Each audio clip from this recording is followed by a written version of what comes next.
opinions stated in this podcast do not reflect the opinions of the Alestle or SIUE as a whole.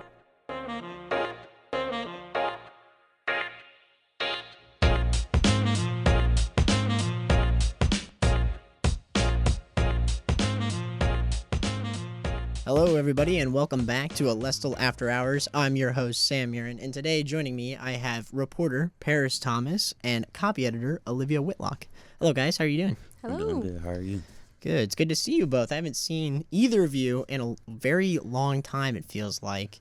Paris, I think last time we were talking about it on the ride over here. Last time I saw you was when you were applying, and Olivia, I don't remember. I think it was production. Yes, it was like that production. Production. Yeah, I helped Michael Kate, which is like months ago now because that's our schedule. So, but no, it's good to see you both. And Paris, obviously now you're officially on with us, and this is Paris's debut on Alestle After Hours. Paris, are you excited to be here?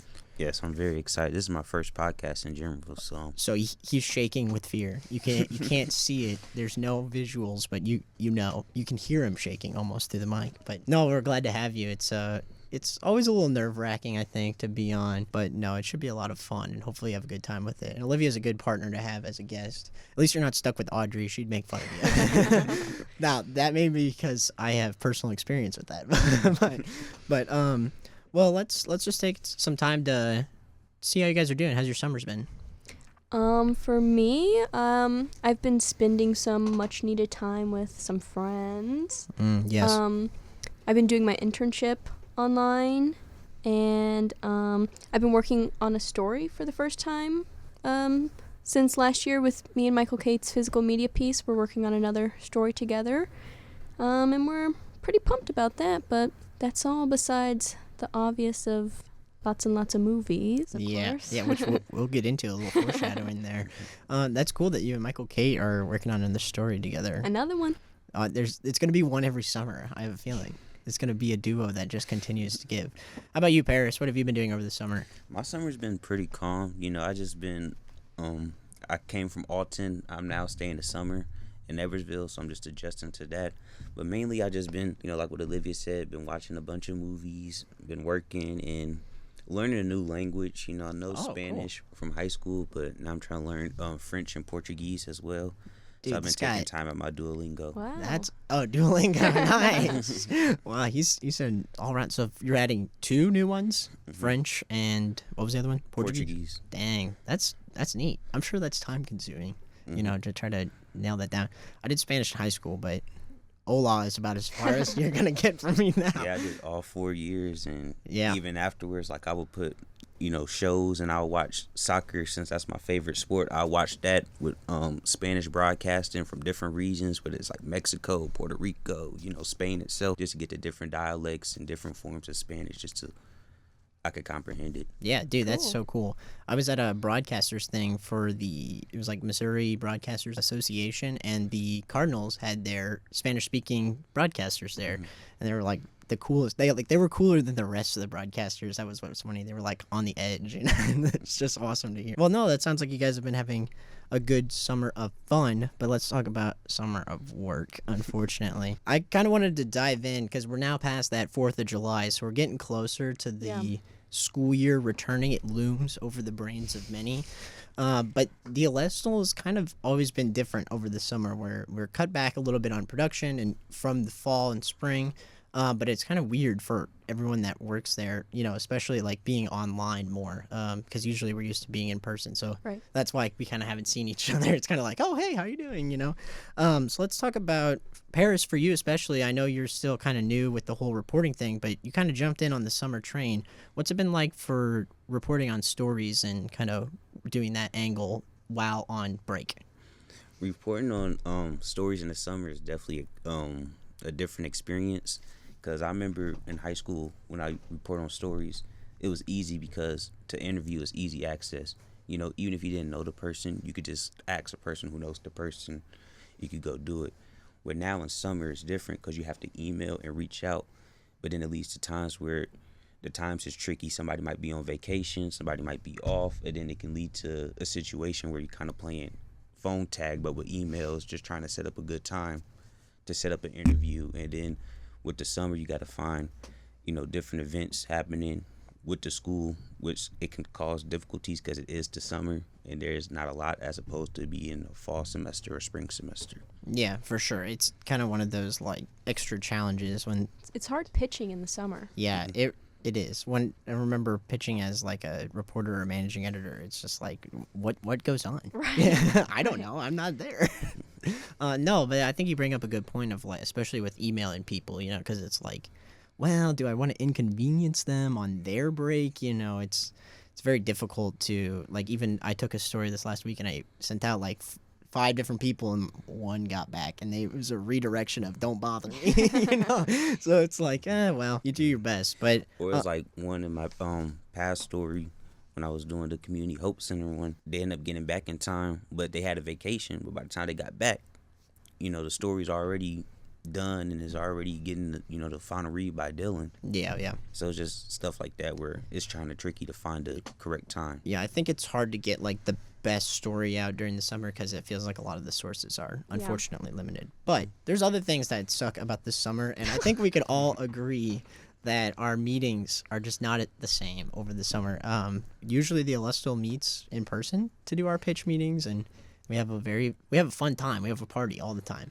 But over the summer, it's over Discord, and that kind of has its struggles. It's less lively. Yeah, I'm sure, Olivia, you're kind of there, and you're one of the people that listen. You don't have to talk. Right, I never have to talk. What's that like for you? Well, I have the soundboard ready to hit with the crickets and the drums. So that's you. And the claps. Olivia is officially outing herself as the person that does all the sounds during the meeting. I don't think it's me most of the time.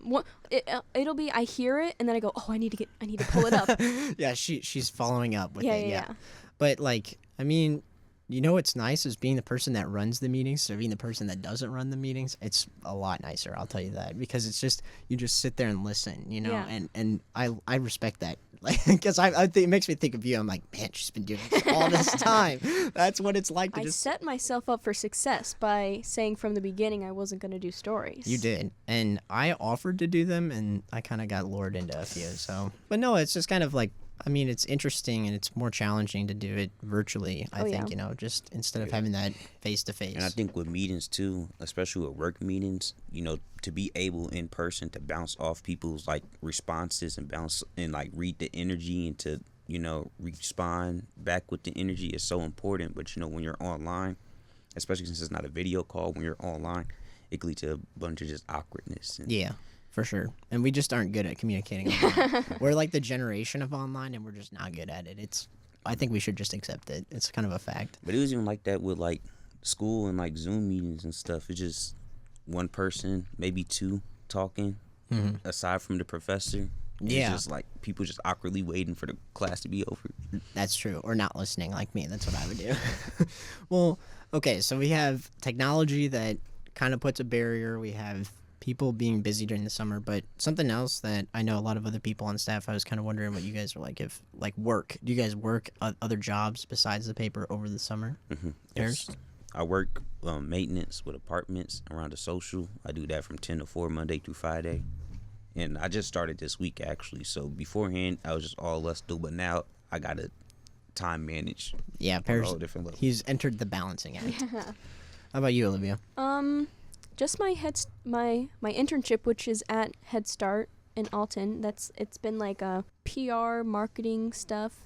I'm just mostly like typing stuff out for them, little paragraphs, and making graphics and stuff. And sometimes I'll go and take photos for them and stuff. So everything that's in my wheelhouse. Yeah. So what I'm hearing is now the Alestle can start to outsource you for graphics. No. No. Okay. That's a big no. But and then just the Alestle, of course. Yeah. It's kind of hard because it like keeps you. This is the first summer where I haven't had 2 jobs. This is the only one, and I don't know whether to hate it or to like it because it's, especially with this job, we have weeks where we don't have anything going on. So I sit there and I think, well, I guess I'll prepare for next week. I don't know. It's kind of weird. But no, I feel bad for all those people that have 2 jobs. I'm sure it's stressful. And then they work into the school year. Yeah. Those people are nuts. I don't know how they do that. But no, I don't know. Working in the summer is definitely, it's an experience. Paris, have you worked at all during the school year? Did you get any like weeks in with you did? Yeah, because I started around March and April, so I was Okay. able to get the back end Yeah, of that's the right. Alestle. Okay, so you got a little bit, but I don't think you've got full swing of like fall. That's where it all hits the fan. I'm not sure if we'll ever get the full experience of in print every single week again, unfortunately. Yeah, I don't know if that's an unfortunate thing. I don't know. I feel like it's I do like. I mean, it's sad for the paper, definitely, Right. but for me, it's wonderful. Sure. For me, it's great. I do wish we could go back to the every other week. Like I hope that's Yeah, what we get. that was nice. It was nice. It was a good like break, or like at least print online. Yeah. One of those. It's a lot harder to, plan stuff out Definitely. weeks and weeks in advance. Definitely. And then you have news that becomes untimely. For sure. Yeah, I definitely agree, because sometimes it's just inconsistency, depending on the schedule that you have, you can get bombarded with stuff, and you just get overwhelmed. Like I remember just this last week, I technically had 3 stories to write, and just like, usually I was like, at least at that time I didn't have to work, so it wasn't that bad. But it's like I can imagine, I'm working Monday through Friday, and now I got 3 stories on top. It can cause a bunch of hectic. Yeah, imagine that every week now, Paris. Imagine that every Yeah, but you can't. You can't. Well, let's talk about some of the stories from this week's edition, which was in print, and you can find it around, hopefully, on campus. We've been delivering it out for you. But Paris, I think you had one of the top or more newsly stories of the international students at SIUE, just kind of their treatment here and their thoughts on it here. Can you kind of give us a crash course of the story? All right, so basically for my international story, I wanted to write about just their experience on campus, but also have them share their thoughts, have what they feel about the political landscape and situations that's going on around the world, because it's something that really can't be ignored. And I know for a fact, on personal and via emails and interviews that I had with other international students, it's something that causes concern with a bunch of them within that space.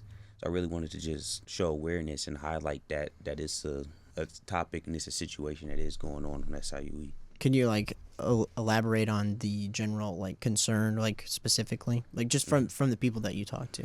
Well, the concerns was really about the visa, and the concern got heightened too, especially when you remember in April, some SIUE students had their visas revoked. So throughout that whole year, I know from a lot of my international friends and just people I know in general, there's been some concerns. Then even now, there's some concerns because if their visas got revoked, then what have happened, later on in fall semester? Or what if next spring semester I'm in the swing of things and something happens with my visa and it gets revoked? So that's really the main issue. And then also there's some sub issues just in general of them getting acclimated to a new space. Because some people, they're coming directly from different countries and different societal norms.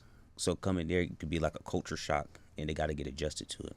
Yeah, what were some of the places that you interviewed people from? Where did they come from originally? I interviewed people from the Congo, from Pakistan, and then from Syria and Yemen. Did you notice, when you were talking to them or interviewing them, was there things that you could be that were kind of culturally opening to you too as a reporter? Because you're talking to people of different ethnicities, Mm-hmm. What was that kind of like for you as the reporter? It was definitely eye-opening to see, because with us being Americans, we kind of got a level of comfort to where we don't got to worry about getting sent another place. But even then, just hearing from their personal experience of how I interviewed too, where they was raised at one place, then they moved to another place, then they moved here. Then I was interviewed another person where he said it's a cultural thing, and it's in their family to send money back to them. So that's another motivation of why they want to go hard and work for their degree. So just to get those experience from them people and get that perspective, it really helped me, not only for the story, but just in general to be okay, this is why the concern is heightened now, because it's just about them. It's about others as well. It's about their family. It's about the future and how they can help others as well. Yeah, for sure. And I remember you're in the story, they talked a little bit about their feelings on SIUE. What was the kind of vibe from them on this school specifically? The feelings what they felt about SIUE is that they think that they're doing a good job, but they feel like they can do better. I think another concern is that they have is they feel like in the beginning SIUE does a good job of just feeling them comfortable, but it's mainly comfort between SIUE and the international students, but not the international students and the other students.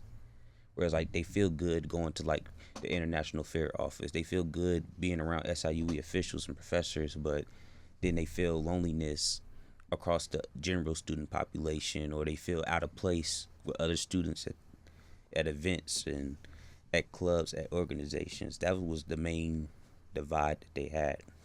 Yeah, for sure. No, it seemed like a really good story when I read through it. I mean, just kind of the impact on individuals. That's what you don't hear, and it feels like in mainstream news and whatever, you just hear about masses and groups and kind of certain ethnicities or other beliefs. But this story, you kind of get that personal narrative, and I really like that. So and what I tried to write too with my story is I wanted to, like you said, just make it more individualized, because I think not even just with this story, but in general in the world, we put a lot of people into stats. We put a lot of people into just groups, but it's just like they're more than stats. This is a person, they got their own, origins. They got their own family. They got their own feelings. So I wanted to capture that, even from like different backgrounds. I wanted to get somebody who's like, who came directly from the country here, then a person who they came from the country, but they also settled here. So now they have experiences of both being in America for a little bit, but also being back at home. I just wanted to have different perspectives highlighted here to show that, hey, multiple groups is being highlighted, and it's also being shown as more than just stats or more than just international students. Right. Yeah, no, definitely. I mean, that's a reporter's job, too, is to kind of highlight those stories and focuses. Well, no, that seems like a really good idea. If you want to read all of that story, go check it out on alestlelive.www.com, whatever it is. But yeah, Paris, now earlier you mentioned during your summer that you were watching movies like Olivia. And my transition going into this next topic is Olivia has a list for you. Almost... So smooth. Yeah. Smooth as butter, right? But no, Olivia has her own little section called Olivia's Corner. It has been talked about on this podcast before, prior to my time as producer. But, Olivia, would you mind crash coursing Paris on what Olivia's Corner is? I watch a lot of movies. I write about said movies. There's themes. Yes, there are themes to them. Voila, that's it. Yeah. Olivia, how many movies do you think you have, watched? Do you know? Yes, I do know. How many? In total? Yeah. 1,300. 1,300? See, so this is a credible and you know what? person right here. When I was on in March with Hannah, it was 1,200. So you're saying... So I have a fresh number for you. There, look at that. Look at that. Updated stats. No, do you just watch any movie, or do you pick a genre for this week or for this day to watch it, or is it just something where it's just kind of spontaneous, where you find a movie that's interesting? Well, I should be watching the 400 movies that are sitting on my watch list, but it's usually I will go on a streaming platform and go, ooh, let me watch that. That looks interesting. Yeah. I think it's always interesting. I like reading through it, especially because you're a copy editor, so someone would have to do the edit. An editor would. Right. So I'll be like, I'll do that one. It's a lot of checking, of course, the names, but hey, it's easy. It's just a Google search. I always go in and copy edit myself too, after submitting it. Do you? And I leave the comments of saying, should I change this? Yes. Flow? You do that. So let's talk about this specific corner. This corner was popular movies you've seen for the first time. And this list kind of shocked me a little bit. There were some movies I did not know, but some were shocking. So would you like to go over your list of popular movies you've seen for the first time? All four? All four. Well, I'll start with the first one I watched when doing this list. I watched La La Land. Okay. I wasn't aware it was a musical, which, if you use the context clues, you may figure that out, but for some reason I didn't. And it's a little controversial, but I wasn't a fan. Oh, okay. All right. I know what La La Land is. Right. I've never seen it myself personally, but... It's funny because this year, the past college year, that was my first time watching La La Land too, and I shared the same sentiments. It was wasn't slow, but I wasn't really engaged until the last 30 minutes. Paris was falling asleep. No, I'm just kidding. But you got some agreement from Paris that it wasn't a hit movie. So that seems fair. There you go. I was told by several people, most of them being ones we know, it's so good. It had me, rethinking life. I cried. Okay. I didn't like it. It was not good. I didn't cry. I had no revelations. Yeah. No, yeah. A nothing burger. Okay. All right. La La Land, a nothing burger. Got it. Yeah, La La Land, Next a on the nothing list. burger. Next that I watched was Harry Potter, the Sorcerer's Stone. Never seen before. Harry Potter and the Sorcerer's Stone. Nope. I never watched any Harry Potter movies. Oh my I'm not gosh, gonna I'm lie. sitting on a show with people who have never seen it. I read the books though. Okay, so I know what's going on. you get a pass. You get a But- pass. Did you read the books at least? No. No? Because growing up, I only seen like bits and pieces. Like when I used to have cable, sometimes the movies would be on. Only Yep. seen bits and pieces, but I never watched a full Harry Potter movie from beginning to end. I'm glad you brought that up because that was going to be my next question. How did you never see it? It's on TV all the time. Like Harry Potter and the Sorcerer's Stone? Like, oh, do you not have cable? No, I don't have cable. That would make sense because you cannot turn cable on without one of the Harry Potter movies being. I think that's like permanently on there. I don't know. Growing up with cable, especially like in the 2010s, you see Twilight, Harry Potter. It's either Yes. one of those franchises. That's a always real. on. I had cable growing up, but must not had those channels. I'm wondering because, dude, like that. I was gonna legitimately ask you. That. Like, I don't know how you can miss it. Like you have to at least catch a glimpse of it, you know. Okay, but what were your thoughts on Harry Potter and the Sorcerer's I Stone? thought it was fantastic. What talented young actors, and I just thought the world building was so incredible. I was just stunned. Look at that. It was fantastic. So now the question is, have you seen the rest of Nope. this? So are you going to? I don't have any plans, but there is transition. Another movie on this list I did watch the second of. Okay, all right. So let's continue. Yeah. Go ahead. Don't keep us waiting. Kill Bill.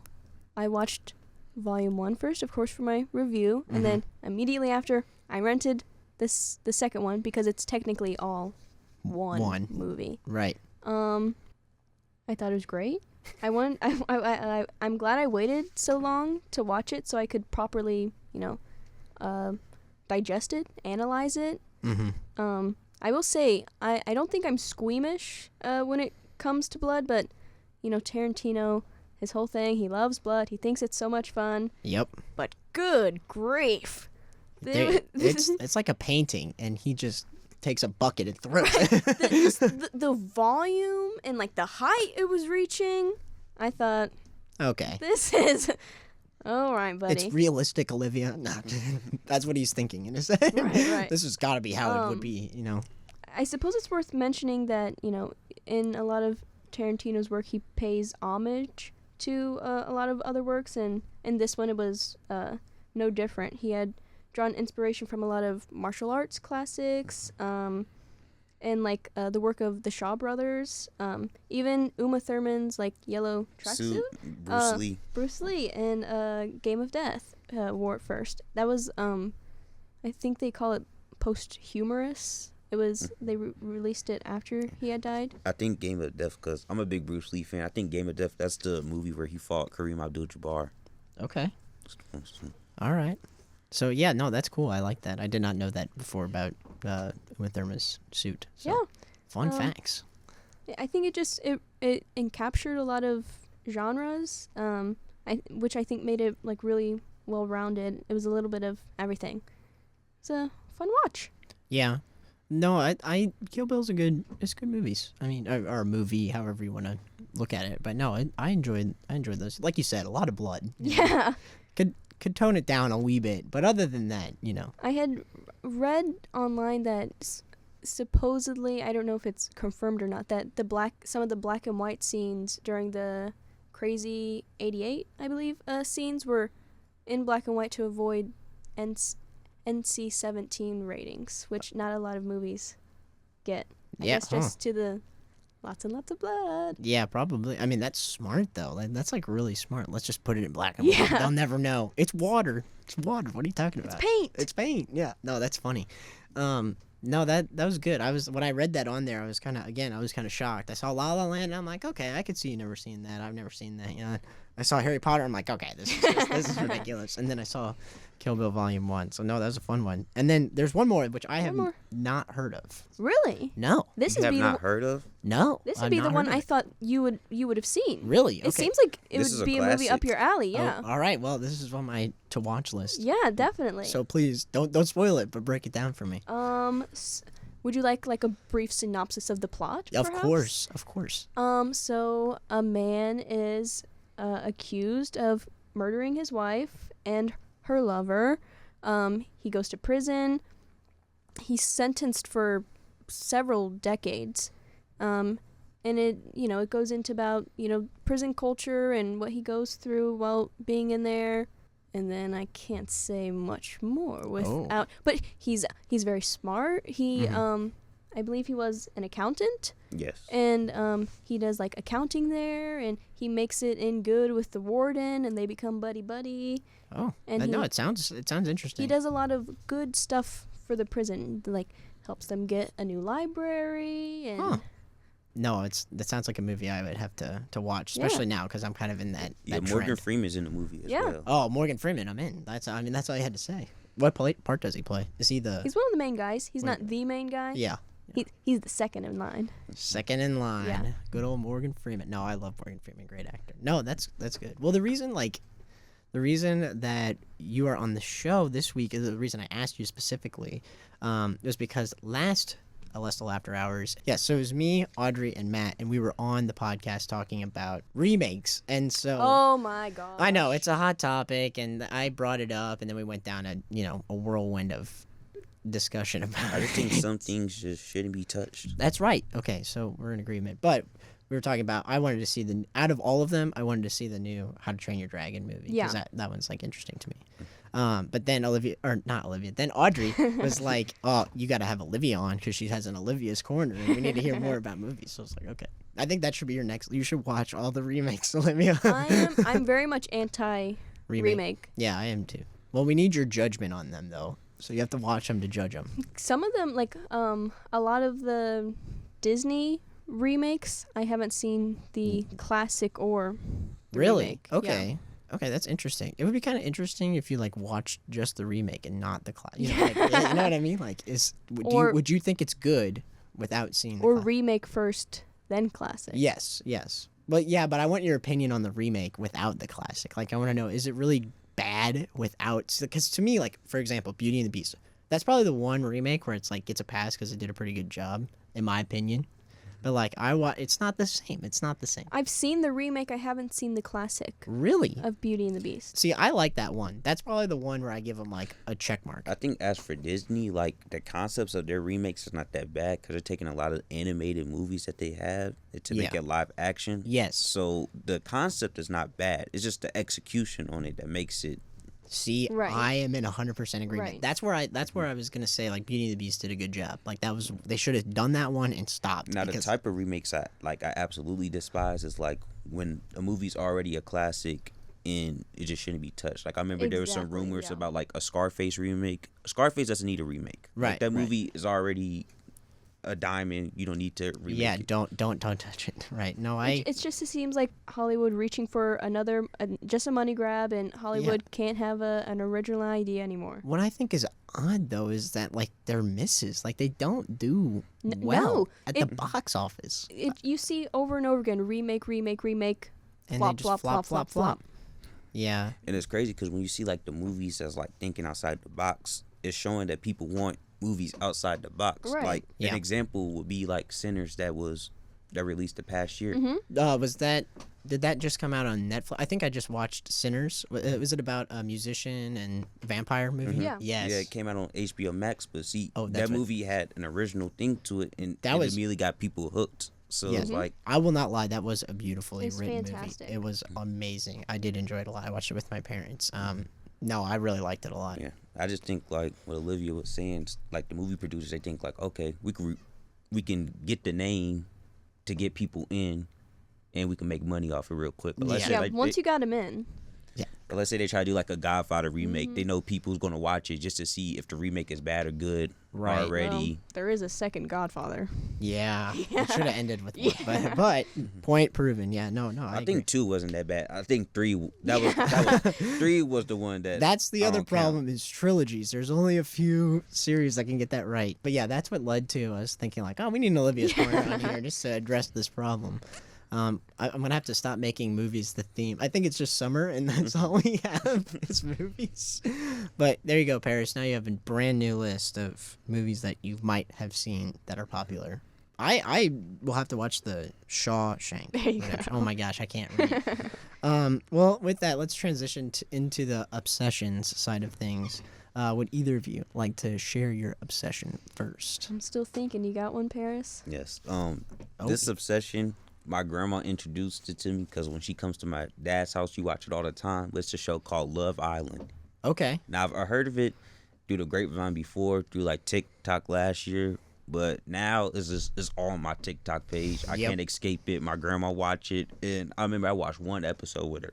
And for me, I'm just a person that just want to know stuff. So when I see one thing and I'm seeing the plot, I'm like, I can't not watch it. That's so real. So now I'm like 11 episodes deep. I'm in the whole rabbit hole. I got my TikTok For You page is just filled with theories and like, oh, what's going to happen next episode? It's just... He's been hooked in. He is real. There was bait and he took it. No, that's so real though, because my parents will do that. They'll watch a show and I'll sit down there for like 30 minutes. This is what happened with me and The Bear. They were watching The Bear. It was a good show. It's a chef. It's about a chef who lives in Chicago and takes over his brother's restaurant, all that.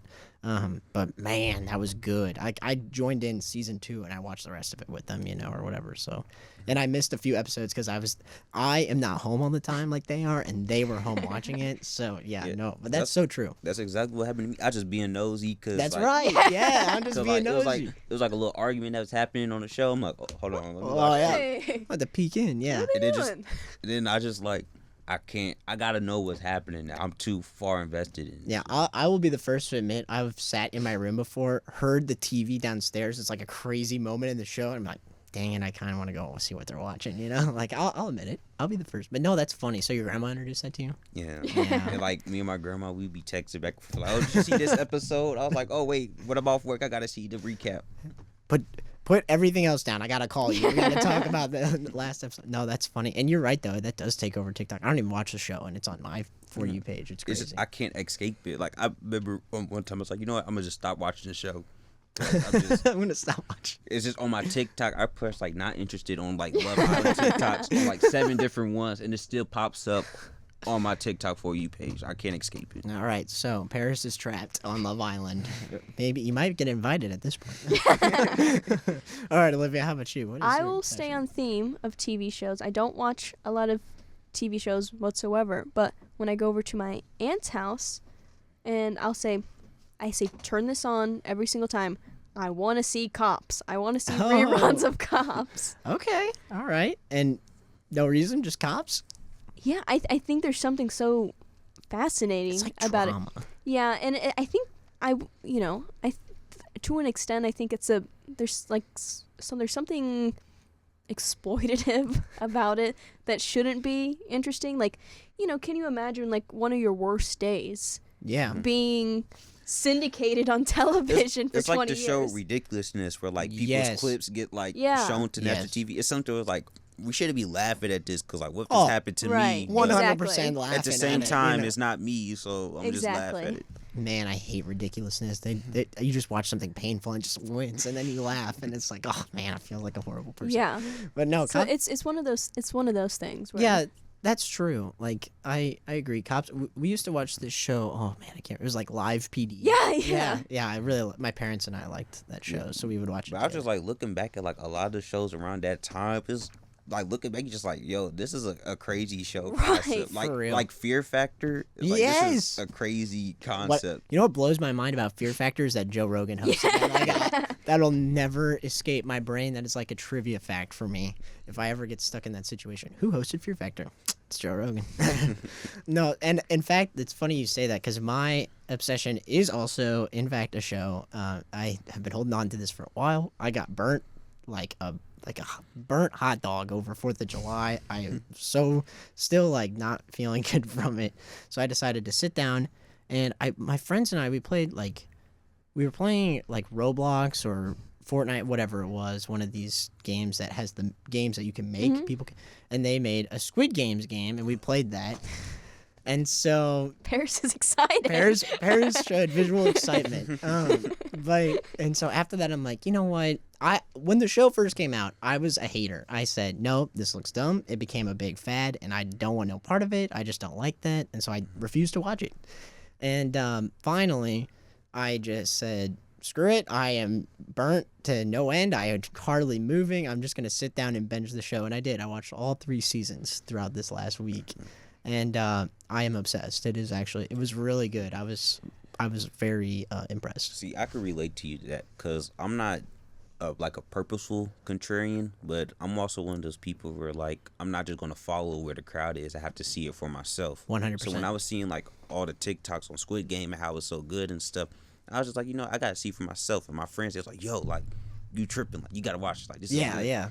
So it was like a year or so later, I finally watched it. Yeah. I was like, yo, this is genuinely amazing. And then, it really was. My favorite thing about watching shows that are like fully released is I can sit and binge it all. I don't like to be on cliffhangers. Don't do that to me. That's like Stranger Things. They have lost me. Like we've been on the edge for 2 years. I don't care. Yeah, like when Stranger Things was released, I'm like 10. Yeah. I'm finna be 20. I'm still waiting for the season. I remember we watched like the whole show like up to season 3 like 3 times already. Like it's enough. I've had enough of Stranger Things. But like, no, I'm 100% that way. I do not like to like, oh, everyone, you have to watch this show. And if you don't, you're not cool. I don't care. Like that does not get me to watch it. But no, I was really impressed with the writing of Squid Games because I thought like, when I knew what the games were, like, because it's just, it's spoiled no matter what, red light, green light, all that, and I played the Roblox game or whatever it was, so I kind of knew what was going on. But, like, you sit there and fully I love the inner stories. Like, there was many side stories within it, and that just roped me in. And they were personal, too. Like, it's kind of, like, it's such a weird concept, and, like, this could never happen. And then you're, like, sitting like, actually, low-key, it kind of could happen. Like, it's not impossible, Yeah, but that's what I love, too, about, like, just Netflix originals. Like, not even just with the TV shows, but the movies. It's like... Yeah. Even if it's... Sometimes... Even if it's bad, they always try to release a original concept. Which is, like, I can always respect that. I'll give them some credit that often it is an original idea. There are times where it's like, I've seen this film before. Yeah. But... Some of them are flat out bad. Because even like Squid Game in this movie that's on Netflix too called They Clone Tyrone, like I was hooked on both of them. Like I was just rewatching them for like a week. It was just going alternating from them because it's such a creative topic that I never seen before. Like in the show, like I've never seen nothing like Squid Game. Yeah. Well, you know what? I think that was my favorite thing about Squid Game. So I knew it took place in Korea. I did not know it was a Korean show. I did not know that going in. So like I saw Korean popped up on my TV, and I'm like, oh, really? I don't do subtitles. I just can't. Oh no. No, I can't do it. I don't know why. I don't like to read during a movie. It's not my thing. And then it was in American. Oh my gosh, it was in English, and they were speaking, and I was like, I could watch it. So, but I loved that it was like all Korean written. I thought that was really cool. Just the producer, director, all that stuff. So. I also like Squid Game because it kind of like, even though it was original, it kind of has similarities to this one movie I watched. It's like a Japanese movie from like 2001 called Battle Royale. Oh, okay. Where they had like students on this island, and basically it's kind of like the Hunger Games before the Hunger Games. Where one person has to survive. That's interesting. No, like that to me, like, yeah, you're right. It has similarities to that. And I definitely liked it because I like shows too where they can have a show that's entertaining, but also address real problems without like making it known or making it obvious. Right. Yeah. Which is like what the show does about gambling and how money can change people and make people monsters, essentially. Yeah, it ropes them in and just doesn't let them go. So no, I agree. It was like I said, my obsession definitely. Which is funny that we all had TV shows. It's kind of been the theme of this episode. We'll go with that. But yeah, no, it was really good. Like I said, well written. I couldn't believe how I thought it was just gonna be the stupid games, and it was like, oh, whatever. Especially season 3, because after season 2, I didn't know what avenue they were gonna go. You know, so Yeah, I that was on the nice. fence. I didn't have to wait long. I waited until the next day and I started watching. Yeah, no, it was really good. Well, I think with that, that's everything we have to cover over. So we will end that episode here. Next week, you can tune back in on Saturday to listen to Alestletics with myself and Audrey Orenick, our sports editor. And then we'll be on break after that. I don't think there's many summer editions left of the podcast left, just one remaining. So we will see you for that then. Paris, Olivia, thank you for coming on, and Thank you. see you again soon. Bye.